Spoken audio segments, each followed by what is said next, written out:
नमस्कार, आप देख रहे हैं न्यूज 18 राजस्थान। आपके साथ मैं हूं आसिफ। भरतपुर में एक महिला की हत्या कर दी गई। महिला की पीट पीट कर हत्या की गई। खेत पर यह महिला सो रही थी। 3 लोगों पर इस हत्या का आरोप लगा है। लाठी डंडों से पीट कर यह हत्या की गई। भरतपुर जिले के गोपालगढ़ थाना क्षेत्र का यह पूरा मामला बताया जा रहा है।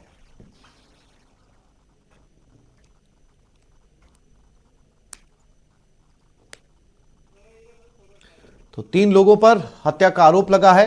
खेत में सो रही एक महिला की हत्या कर दी गई। बताया जा रहा है कि यह हत्या पीट पीट कर की गई है। यह महिला अपने खेतों में सो रही थी।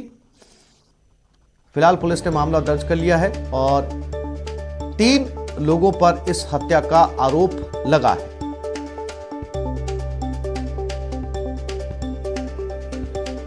और हमारे भरतपुर संवाददाता प्रवीण शर्मा हमारे साथ जुड़ गए, उनके साथ बात करते हैं। प्रवीण, क्या था ये पूरा मामला और क्या आरोपी जो है वो पुलिस के हत्थे चढ़ चुके हैं? जी, ये गोपालगढ़ थाना क्षेत्र का मामला है। यहाँ गजरवास में पति पत्नी दोनों एक फसल की कुटाई करने के बाद वहीं सो गए थे। इस दौरान 3 नकाबपोश आते हैं और महिला की पीट पीट कर हत्या कर देते हैं। कुछ ही दूरी पर जब उसका पति था वो इन हत्यारों को देखकर और खेतों में छुप गया। जब तड़के पता चला तो इसकी सूचना पुलिस को दी गई और पुलिस मौके पर पहुंची और शव को पोस्टमार्टम के लिए अपने कब्जे में लिया है। वहीं अज्ञात लोगों के खिलाफ 3 के खिलाफ मामला दर्ज कराया गया है। महिला के जो हत्या की है उसके पति ने, इसकी पुलिस सरगर्मी से तलाश कर रही है और उन्होंने बताया है FIR में कि वे दोनों 2 आदमियों को इसमें से पहचानते हैं और जिनका नामजद रिपोर्ट भी है, जिसकी SP और कामा पुलिस गहनता से जांच कर रही है। जी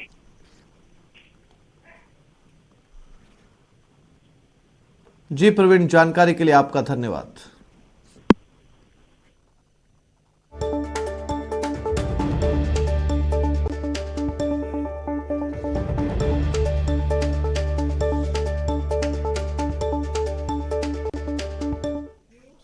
जैसलमेर के नोख से बड़ी खबर। डिग्गी में डूबने से दादा पोते की मौत हो गई। पोते को बचाते वक्त दादा की मौत हो गई। कड़ी मशक्कत के बाद शवों को निकाला गया। खेत में डिग्गी बनाई हुई थी जिसमें यह हादसा हुआ। हादसे से पूरा गांव शोक में डूब गया। बोड़ाना ग्राम पंचायत में यह हादसा हुआ है।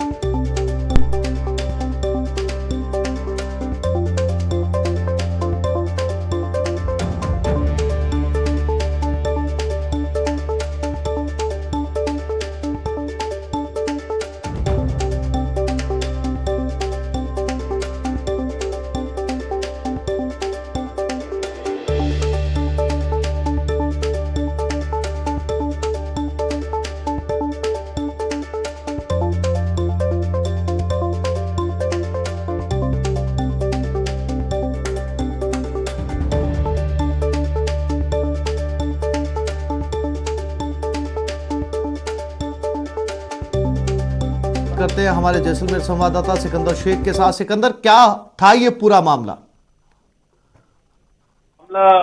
नोक थाना क्षेत्र के बोड़ाना ग्राम पंचायत का है, जहां पर बोड़ाना गांव में एक खेत में डिग्गी बनी थी। उस डिग्गी में एक 12 साल का बच्चा था, वो गिरा और डूबने लगा। जब उसको देखा तब एक 55 साल के व्यक्ति ने उसको बचाने की कोशिश की और वो भी उसके अंदर कूद गया। हालांकि वो दोनों दादा पोता थे। पोता था 12 साल का और दादा ने उसको बचाने की कोशिश की और इसी कोशिश में वो दोनों डूब गए। जब इसकी जानकारी लोगों को मिली, परिवारजन को मिली, उन्होंने पुलिस को सूचना दी। वहां मौके पे गए और 3 घंटे की कड़ी मशक्कत के बाद में गोताखोरों ने उनके शवों को बाहर निकाला। जी जी सिकंदर, जानकारी के लिए आपका धन्यवाद। पोते को बचाते हुए दादा की भी जान चली गई और पोते की भी जान चली गई।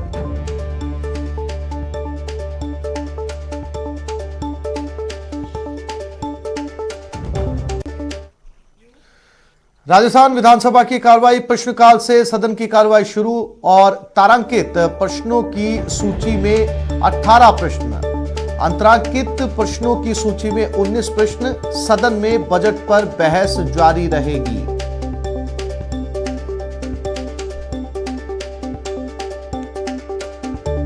नरेगा को राजेंद्र जी राठौड़ साहब जब पंचायत राज मंत्री थे मारने का काम किया, आज देश में राजस्थान में नरेगा भी मनरेगा भी सबसे बढ़िया तरीके से लोगों को काम दे रही है, रोजगार दे रही है।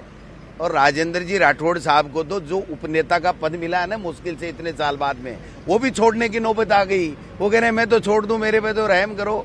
अरे अपना छोटा सा पद बचा लो, अपनी पार्टी के टुकड़े टुकड़े होने से बचा लो और हकीकत को स्वीकार करो। और मोदी मोदी जय बोलने से अब दोबारा वोट नहीं मिलने वाला है। देखिए, भारतीय जनता पार्टी का जो वर्तमान नेतृत्व है इसमें कोई दोहराई नहीं, वो घमंड में चूर है। रोजाना गलत मुद्दों पर झूठ बोलने से बीजेपी का जो लोगों में भावना है वो कमजोर पड़ रही है। लोग इस बात को जानते हैं कि वर्तमान नेतृत्व हमसे नहीं लड़ रहा कांग्रेस से, वो वसुंधरा राजे सिंधिया से लड़ रहा है। अपने आप को साबित करने की कोशिश कर रहा है कि वो उनसे बड़े हैं। जो इनका इंटरनल वॉर है वो इतना जबरदस्त है कि बीजेपी पिछले 2 वर्ष में ना तो विपक्ष की भूमिका निभा पाई, ना कोई बड़ा आंदोलन कर पाई। मुंगेरी लाल के बड़े हसीन सपने हैं कांग्रेस के। कांग्रेस का कुराज, ठहरा हुआ विकास और जर्जर कानून व्यवस्था, ये आज आम आदमी का मुद्दा बन चुके हैं। और मैं समझता हूं कि छद्म रूप से कुछ लोगों की भीड़ इकट्ठी कर लेने, नरेगा में लगे मजदूरों को लाकर खड़ा कर देना, इससे लोकप्रियता सिद्ध नहीं होगी। कांग्रेस को मालूम पड़ जाएगा जब उपचुनाव घोषित होंगे, उसके बाद जो परिणाम आएगा तो उसके बाद समीक्षा होगी। आप अगर याद करेंगे तो हमेशा चुनाव वर्ष में ही सक्रिय होती रही है, उससे पहले तो वो कभी नजर आती नहीं थी। अब ये पहली बार है कि जब 2 बार राज गंवाने के बाद में ये समय से पहले सक्रिय हो रही है, तो सीधा सा ये लगता है कि कहीं न कहीं उन्हें इस बात का संकेत नहीं है कि राजस्थान में अगला चुनाव उनके नेतृत्व में भारतीय जनता पार्टी लड़ेगी। किसान इतने भारी संख्या में आ गए जिसके कारण से बीजेपी बौखला गई है। और कुल मिलाकर के दोनों सम्मेलन बहुत सफलतापूर्वक चले। किसानों में खुद में जोश है, उनमें ये है कि ये तीनों काले कानून जब तक वापस नहीं होंगे देश का किसान चुप बैठने वाला नहीं है। और यही एक ऐसा इश्यू है कि अब तक ये धर्म के नाम पर ठगते आए हैं, लेकिन इस बार 70% जनसंख्या जो गांवों में रहती है उठ खड़ी हुई है और इस सरकार के खिलाफ मोर्चा लेके सामने आ रही है। और इसी खबर पर हमारे संवाददाता बाबूलाल धायल हमारे साथ लाइव जुड़ गए। बाबूलाल, अभी पक्ष और विपक्ष के दोनों नेताओं को सुना, आरोप प्रत्यारोप का दौर जारी है, क्या कुछ चल रहा है इस समय विधानसभा में? जी, अभी सदन के अंदर तो प्रश्नकाल चल रहा है, लेकिन बाहर आज काफी बयानबाजी होती रही। और सबसे पहले वसुंधरा राजे की जो देवदर्शन यात्रा है उसको लेकर जब राजेंद्र राठौड़ से सवाल पूछे गए तो उनका कहना था कि वो उनकी निजी यात्रा है और वो उसमें शामिल होने नहीं जा रहे हैं। और बीजेपी के एमएलए और सांसद कोई उनसे अलग थोड़ी, अगर वो कोई उनकी यात्रा में जाता है तो। लेकिन उसके बाद में जब गोविंद सिंह डोटासरा से पूछा गया कि वसुंधरा राजे यात्रा निकाल रही, जो सत्ता पक्ष है वो उसे किस तरह से देख रहा है, तो उन्होंने कहा कि राजेंद्र राठौड़ को कोई बुला ही नहीं रहा है। वो भले ही पार्टी के अंदर जो है बड़े नेता भले ही बन गए हों, लेकिन उनके लिए बहुत मुश्किल हो रही, क्योंकि बीजेपी बांटी हुई है और जो गुटबाजी है पार्टी में उसको थामने के लिए जेपी नड्डा तक को यहाँ पर आना पड़ रहा है। तो जो सत्ता पक्ष तो बैठे बिठाए एक बड़ा मुद्दा मिल गया है वसुंधरा राजे की इस यात्रा से, और अब वो जो है बयानों के तीर चला रहे हैं। इसके साथ ही आज जो विपक्ष है उसने ये तक कह दिया कि किसान सम्मेलनों में जो भीड़ आई कांग्रेस के, उनमें जो मनरेगा के जो मजदूर थे उनको लाया गया, सरकार भीड़ नहीं जुटा पाई। तो इस पर आज कांग्रेस के नेताओं ने जवाबी हमला बोला है विपक्ष के ऊपर, और उनका कहना था कि कांग्रेस किसानों की हमदर्द पार्टी रही है, दशकों से जो है कांग्रेस और किसानों का चोली दामन का साथ है, लिहाजा किसान खुद ब खुद चल करके आ रहे हैं। मातृकुंडिया में तो 1.25 लाख लोग आए और डूंगरगढ़ की सभा में 50,000 से ज्यादा की भीड़ थी। ये भीड़ पचा नहीं पा रही है बीजेपी, और उनके जो मंसूबे हैं उन पर पानी फिर गया है। उपचुनाव में उसे हार दिखने लगी है और भाजपाई बौखला गए, इसलिए इस तरह के उल जुलूल बयान दे रहे हैं। तो आज सदन के बाहर खासी गर्मा गर्मी देखी गई, बयानों के तीर खूब चले और जो सत्ता पक्ष और विपक्ष है उसके बीच में बहुत जबरदस्त बहस होती हुई दिखी। सदन में आज ध्यानाकर्षण प्रस्ताव है, इसके अलावा बजरी का जो मामला है उसको लेकर भी सतीश पूनिया ने सवाल लगाया है। काफी कुछ हंगामा होने के पूरे आसार हैं। बिल्कुल बाबूलाल, इसके अलावा क्या अभी जो बजट हाल ही में पारित हुआ उस पर भी चर्चा मुमकिन है?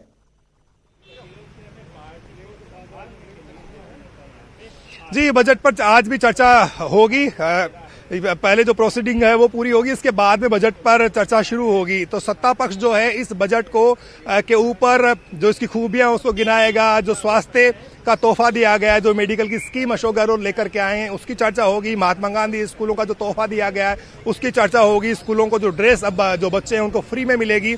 इसके अलावा जो इंफ्रास्ट्रक्चर की मजबूती के लिए जो बड़ा पैकेज जी बाबूलाल, आप नजर बनाए रखिए, हम समय समय पर आपसे विधानसभा में चल रही कार्रवाई को लेकर अपडेट लेते रहेंगे और दर्शकों तक पहुंचाते रहेंगे। फिलहाल तमाम जानकारी के लिए बाबूलाल आपका धन्यवाद। और जयपुर से इस वक्त की बड़ी खबर, अभिभावकों का विरोध प्रदर्शन। माहेश्वरी स्कूल के बाहर हंगामा किया जा रहा है, परीक्षाएं स्थगित करने की मांग है, ऑनलाइन परीक्षा कराने की अभिभावक मांग कर रहे हैं। स्कूल में 6 बच्चे अभी तक कोरोना संक्रमित हो चुके हैं।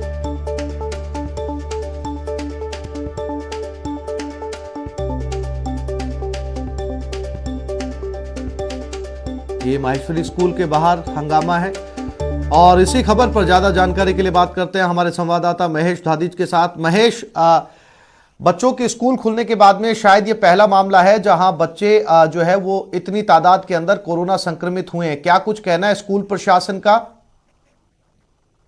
इस तरह से माहेश्वरी पब्लिक स्कूल है जवाहर नगर का, यहाँ पर आरोप है अभिभावकों का कि यहाँ पर जो बच्चे हैं वो कोविड पॉजिटिव पाए गए हैं और कोविड पॉजिटिव मामलों के बाद में जो अभिभावक चाहते हैं कि यहाँ पर परीक्षाएं ऑनलाइन करा ली जाए, ऑफलाइन के बजाय जो परीक्षाएं हैं वो यहाँ पर ऑनलाइन कराने की मांग को लेकर के आज सुबह से जो अभिभावक हैं वो यहाँ पर डटे हुए हैं। और लगातार जो स्कूल मैनेजमेंट है और अभिभावकों के बीच में तनातनी का जो माहौल है वो पिछले 2-2.5 घंटे से लगातार इसी कदर जारी है।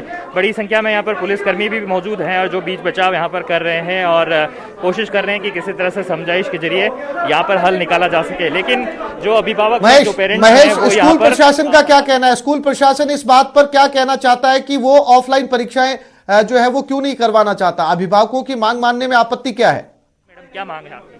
मेरी मांग है कि 6 to 8 के जो बच्चे हैं उनके जैसे ऑनलाइन एग्जाम होते आ रहे थे, ऑनलाइन एग्जाम ही आगे बढ़ा दिए जाएं। 6 पेपर बचे हैं, आज का पेपर इनका चल रहा है, बच्चे अंदर एग्जाम दे रहे हैं। अब 6 पेपर के साथ स्कूल मैनेज करता शुरू से आया है तो 6 दिन और मैनेज करने की बात है। ये छोटी सी रिक्वेस्ट है और ये कर भी सकते हैं। देखिए, ये अभिभावक हैं जो एक तरफ ये कह रहे हैं कि जब परीक्षाएं जो कक्षाएं ऑनलाइन लगाई गई तो फिर परीक्षाएं इनको ऑनलाइन कराने में कहाँ दिक्कत है, जबकि दूसरी तरफ जो कॉलेज में स्कूल मैनेजमेंट है उनका ये कहना है कि फिलहाल जो कोरोना की परिस्थितियां जिस तरह से सामान्य हुई थी और अब हमें वापस से दोबारा सामान्य परिस्थितियों पर लौटना है, लिहाजा अब हमें कक्षाओं के साथ में परीक्षाएं भी जो है वो ऑफलाइन पे जाना पड़ेगा, यानी कि कक्ष में स्कूल में पहुँच करके जो परीक्षाएँ हैं वो हमें करानी होगी। और यही जो बातचीत है वो लगातार दोनों पक्षों के बीच में यहाँ पर चल रही है और स्कूल मैनेजमेंट भी कोशिश यही कर रहा है कि किसी तरह से जो जाकर के यहाँ पर सर मैं एक बार फिर से लाइव में आपसे जानना चाह रहा हूँ कि किस तरह से आप लोगों का पक्ष है, क्योंकि मैंने अभी थोड़ी देर पहले आपसे बात करी थी, ये मेरा लाइव इस समय चल रहा है। मैं आपसे वापस से जानना चाह रहा हूँ आपका पक्ष क्या है, क्या यहाँ पर कोविड पॉजिटिव के मामले हैं? देखिए, बिल्कुल मामले नहीं है, हमने सारी रिपोर्ट चेक करा चुके हैं, हमने सब जगह बात कर चुके हैं, सारी फैमिली से चेक कराया, हमने पेरेंट्स से भी लिया है। उसके बाद हमने इनको एक कंसेंट लेटर दिया है। जिस पेरेंट ने कंसेंट दिया सिर्फ वही बच्चे आए हैं, जिसको भी कोई डाउट है तो वो कंसेंट नहीं देगा, वो पेरेंट नहीं आएगा। बिना कंसेंट के हम किसी को अलाउ नहीं करेंगे। SOPs हमने सारी फॉलो की हैं। बिल्कुल निश्चित हो गया आप यहाँ पे हैं तो अगर आप देखना चाहें, घूमना चाहें, यू आर मोस्ट वेलकम। लेकिन ये जो रिपोर्ट लेकर के आए ये किसकी है? देखिए, ये किसी की भी है, हम लोग जो हमने चेक किया है हमारे रिकॉर्ड में अब तक किसी आपके बच्चे नहीं है? नहीं, हमारे रिकॉर्ड में बिल्कुल नहीं है। तो मतलब आपके यहाँ से कोई ऐसा बिल्कुल कोई पॉजिटिव मामला नहीं, जैसे मुझको सुनने में आया है, कोई कह रहा है 6 मामले हैं, कोई कह रहा है 5 मामले, बिल्कुल ऐसा। अगर टीचर्स माफ कीजिएगा, पेरेंट्स जिस तरह महेश, बहुत गंभीर मामला है। स्कूल प्रशासन का कहना है कि एक भी बच्चा स्कूल का नहीं है और पेरेंट्स जो धरने पर बैठे हैं उनका कहना है कि उनके बच्चे, ये भी अपने आप में एक जो है बड़ा सवालिया निशान है कि फिर ये बच्चे किसके हैं। आप नजर बनाए रखिएगा। महेश, आपसे जो है इस मामले को लेकर जानकारी लेते रहेंगे। फिलहाल तमाम जानकारी के लिए आपका धन्यवाद। आगे चलते हैं। प्रधानमंत्री लाइव इस समय बजट में किसानों के लिए प्रावधानों की खूबियां गिनाई गई। स्थिति की तरफ हमें बढ़ना होगा। अभी भी लाखों माइक्रो फूड प्रोसेसिंग यूनिट्स देश में चल रही है, लेकिन उनका विस्तार करना, उनके सामर्थ्य को बढ़ाना, ये आज समय की मांग है, बहुत जरूरी है। वन डिस्ट्रिक्ट वन प्रोडक्ट, इस योजना कैसे हमारे उत्पादों को विश्व बाजार तक लेकर जाएं, इसके लिए हमें पूरी ताकत से जुटना होगा। साथियों, सिर्फ खेती ही नहीं, यहां तक कि फिशरीज सेक्टर में प्रोसेसिंग का भी एक बहुत बड़ा स्कोप हमारे यहां है। भले ही हम दुनिया के बड़े फिश प्रोड्यूसर हैं, एक्सपोर्टर में से एक है, लेकिन प्रोसेस्ड फूड के इंटरनेशनल मार्केट में हमारी उपस्थिति बहुत सीमित है। भारत की फिश ईस्ट एशिया से होते हुए प्रोसेस्ड फॉर्म में विदेशी मार्केट तक पहुंची है। यह स्थिति हमें बदलनी होगी। साथियों, इसके लिए जरूरी रिफॉर्म्स के अलावा करीब 11,000 करोड़ रुपए की प्रोडक्शन लिंक इंसेंटिव्स की योजना भी सरकार ने बनाई है, जिसका लाभ इंडस्ट्री उठा सकती है। Ready to eat, ready to cook, फल सब्जियां हो, सी फूड हो, मोजारेला चीज हो, ऐसे अनेक उत्पादों को प्रोत्साहित किया जा रहा है। कोविड के बाद देश और विदेश में ऐसे बेहतरीन प्रोडक्ट्स की डिमांड कितनी बढ़ गई है, ये आप मुझसे बेहतर जानते हैं। साथियों, ऑपरेशन ग्रीन्स योजना के तहत किसान रेल के लिए सभी फलों और सब्जियों के परिवहन पर 50% सब्सिडी दी जा रही है। किसान रेल भी आज देश के कोल्ड स्टोरेज नेटवर्क का सशक्त माध्यम बनी है।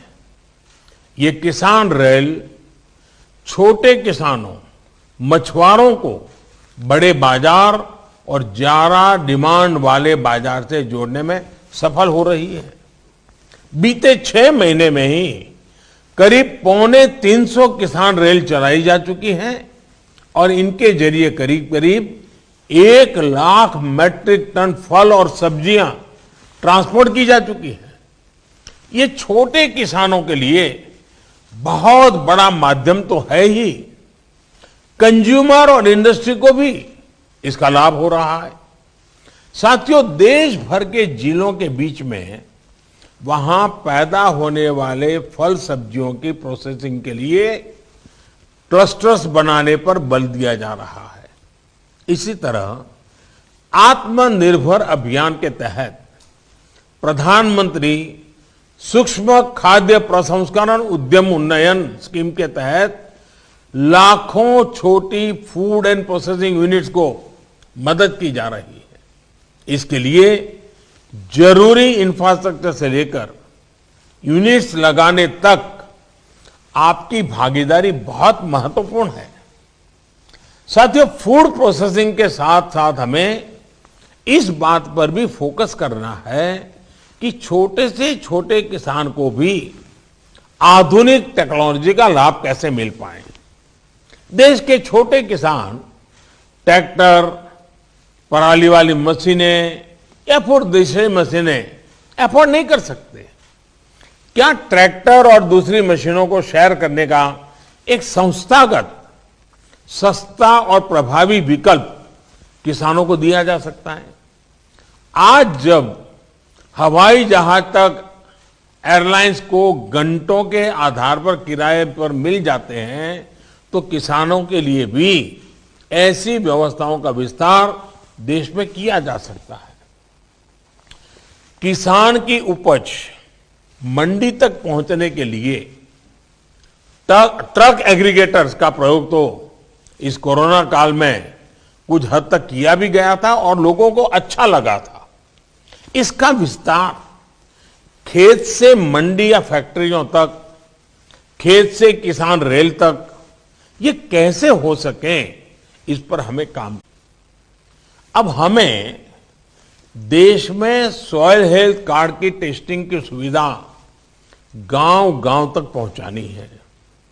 जैसे ब्लड टेस्टिंग की लैब्स होती हैं, पैथोलॉजी लैब होती हैं, उनका एक नेटवर्क होता है, वैसे ही हमें सॉइल टेस्टिंग के लिए भी करना है। और उसमें प्राइवेट पार्टी बहुत बड़ी मात्रा में जुड़ सकती है। और एक बार सॉइल टेस्टिंग का नेटवर्क बन जाए और किसान को सॉइल टेस्टिंग की आदत हो जाए, उसके अपने खेत की जमीन की सेहत कैसी है, उस जमीन के प्रति उसके अंदर जागरूकता आएगी, तो उसके सारे निर्णयों में बहुत बड़ा बदलाव आएगा। देश के किसान को जितना ज्यादा अपनी मिट्टी की सेहत के बारे में पता रहेगा, उतना ही अच्छे तरीके से वो फसल के उत्पादन पर प्रभाव पैदा करेगा। साथियों, एग्रीकल्चर सेक्टर में R&D को लेकर ज्यादातर योगदान पब्लिक सेक्टर का ही है। अब समय आ गया है कि इसमें प्राइवेट सेक्टर की भागीदारी बढ़े। R&D की जब बात आती है तो सिर्फ बीज तक ही सीमित नहीं, बल्कि मैं एक फसल से जुड़े पूरी साइंटिफिक इकोसिस्टम की बात कर रहा हूं। होलिस्टिक अप्रोच चाहिए, पूरा साइकिल होना चाहिए। हमें अब किसानों को ऐसे विकल्प देने हैं जिसमें वो गेहूं चावल उगाने तक ही सीमित न रहे। ऑर्गेनिक फूड से लेकर सलाद से जुड़ी सब्जियों तक ऐसी अनेक फसलें हैं जो हम आजमा सकते हैं। इसी तरह मैं आपको मिलेट्स के नए मार्केट को भी टैप करने का सुझाव दूंगा। मोटे अनाज के लिए भारत की एक बड़ी जमीन बहुत उपयोगी है। ये कम पानी में भी बेहतरीन उपज देते हैं। मिलेट्स की डिमांड पहले ही दुनिया में बहुत अधिक थी। अब कोरोना के बाद तो ये इम्यूनिटी बूस्टर के रूप में बहुत पॉपुलर हो चुका है। इस तरफ किसानों को प्रोत्साहित करना भी फूड इंडस्ट्री के साथियों की बहुत बड़ी जिम्मेदारी है। साथियों, सीवीड और बी वैक्स, आज हनी का हमारे यहां धीरे धीरे फैला हो रहा है और किसान भी हनी बी की दिशा में काम कर रहे हैं। ऐसे में समुद्री तट पर सीवीड और बाकी क्षेत्रों में हनी बी और फिर बी वैक्स, इसके मार्केट को टैप करना भी समय की जरूरत है। सीवीड की फार्मिंग के लिए देश में बहुत संभावना है, क्योंकि एक बहुत बड़ी कोस्टलाइन हमारे पास है। सीवीड से हमारे मछुआरों को आमदनी का एक बड़ा माध्यम मिलेगा। इसी तरह हम शहद के व्यापार में तो बेहतर कर रहे हैं, हमें बी वैक्स की लेकर भी अपनी भागीदारी और बढ़ानी है। इसमें आपका ज्यादा से ज्यादा कंट्रीब्यूशन कैसे हो सकता है, इस पर भी आज जब दिन भर आप चर्चा करेंगे, विचार विमर्श करेंगे, तो जरूर अच्छी अच्छी बातें उभर करके आएगी। जब प्राइवेट सेक्टर की ये भागीदारी बढ़ेगी तो स्वाभाविक रूप से किसान का भरोसा भी बढ़ेगा। हमारे यहां कॉन्ट्रैक्ट फार्मिंग लंबे समय में से किसी न किसी रूप में की जा रही है। हमारी कोशिश ये होनी चाहिए कि कॉन्ट्रैक्ट फार्मिंग सिर्फ एक व्यापार बनकर ना रहे, बल्कि उस जमीन के प्रति हमारी जिम्मेदारी को भी हम निभाएं। हमें किसानों को ऐसी टेक्नोलॉजी, ऐसे बीज उपलब्ध कराने हैं जो जमीन के लिए भी हेल्दी हो और न्यूट्रिशन की मात्रा भी उनमें अधिक हो। अब अमित शाह भी वैक्सीन लगवाएंगे। पीएम के बाद शाह भी अब टीका लगवा रहे हैं। मेदांता अस्पताल की डॉक्टर सुशीला उनको टीका लगाएंगे। गृह मंत्री अमित शाह को कोरोना की वैक्सीन लगाई जाएगी।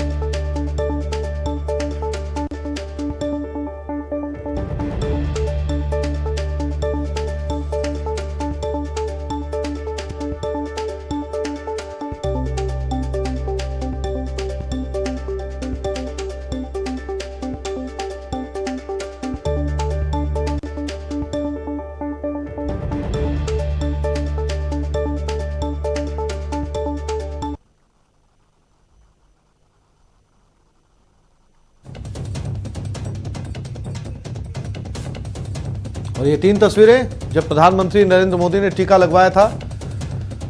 अलग अलग फेज में वैक्सीनेशन का काम चल रहा है और अब जब आम लोगों को वैक्सीन देने की बारी आई तब जाकर प्रधानमंत्री नरेंद्र मोदी ने खुद टीका लगवाकर एक संदेश देने की भी कोशिश की कि जब आम लोगों की बारी आई तब उन्होंने आम लोगों के फेज के अंदर आम आदमी की तरह टीका लगवाया। इस समय नरेंद्र मोदी ने आज टीका लगवाया और कुछ ही देर बाद में अमित शाह भी टीका लगवाएंगे।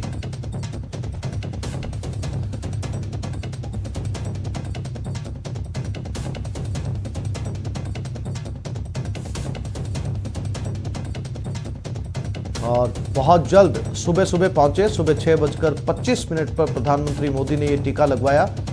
पुदुचेरी की नर्स निवेदा ने ये वैक्सीन प्रधानमंत्री नरेंद्र मोदी को लगाई है और वैक्सीन लगाते समय दूसरी नर्स केरल की थी। पीएम ने गले में असम का गमछा भी डाला हुआ था और बिना किसी कार्यक्रम के एम्स पहुंचे थे प्रधानमंत्री नरेंद्र मोदी।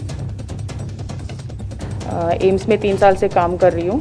अभी आज सुबह पता चला पीएम सर आ रहे वैक्सीनेशन के लिए। मैं वैक्सीनेशन सेंटर में हूँ फिलहाल, तो सर को वैक्सीनेट करने के लिए मुझे बुलाया गया था और इधर आने के बाद पता चला कि सर आ रहे हैं। सर से मिलकर अच्छा लगा, सर ने अच्छी बात की है। सर को भारत बायोटेक की कोवैक्सीन दिया गया है फर्स्ट डोज, अभी 28 डेज में सेकेंड डोज पेंडिंग है। तो और पूछताछ की है सर हम कहाँ से बिलोंग करते वगैरह, बात हुए सर से। और वैक्सीन देने के बाद सर ने बोला लगा भी दिए, पता भी नहीं चला करके। I think it's very nice to see sir. When did you came to know? Today only I came to know. Morning. Today morning only. Just very nice. Sir also is very comfortable. Covid vaccination का आज दूसरा चरण शुरू हो गया है। आज प्रधानमंत्री नरेंद्र मोदी ने वैक्सीन लगाई, एम्स में वैक्सीन लगाई गई और जब ये वैक्सीन लगाई गई तो एम्स के डायरेक्टर डॉक्टर गुलेरिया मौजूद रहे और 2 जो नर्स थी उन्होंने प्रधानमंत्री नरेंद्र मोदी को आज वैक्सीनेशन लगाई। और आज ये भी बता दूं कि आज से कोविड वैक्सीनेशन का दूसरा जो चरण है वो शुरू हो गया है। इस दूसरे चरण में 60 साल के उम्र के जो लोग हैं उनको वैक्सीनेशन लगाया जाएगा और साथ ही 45 साल के जो लोग हैं उनको भी वैक्सीनेशन लगाया जाएगा। लेकिन उनमें जो बीमारियां हैं जिनसे बचाव करना ज़रूरी है उन लोगों को वैक्सीनेशन लगाया जाएगा और साथ ही उनके पास डॉक्टर का जो सर्टिफिकेट है वो होना चाहिए। दूसरे चरण का जो वैक्सीनेशन आज एम्स में 12 बजे से शुरू किया जाएगा और अब बस कुछ ही देर में जो एम्स के डायरेक्टर हैं डॉक्टर गुलेरिया वो एम्स पहुंचेंगे। प्रधानमंत्री नरेंद्र मोदी को आज सुबह यही अस्पताल में, एम्स अस्पताल में वैक्सीनेशन करवाया गया था। कैमरा पर्सन संजीव के साथ प्रीति श्रीवास्तव, न्यूज़ 18 दिल्ली। तो इस बुलेटिन में फिलहाल इतना ही। नमस्कार।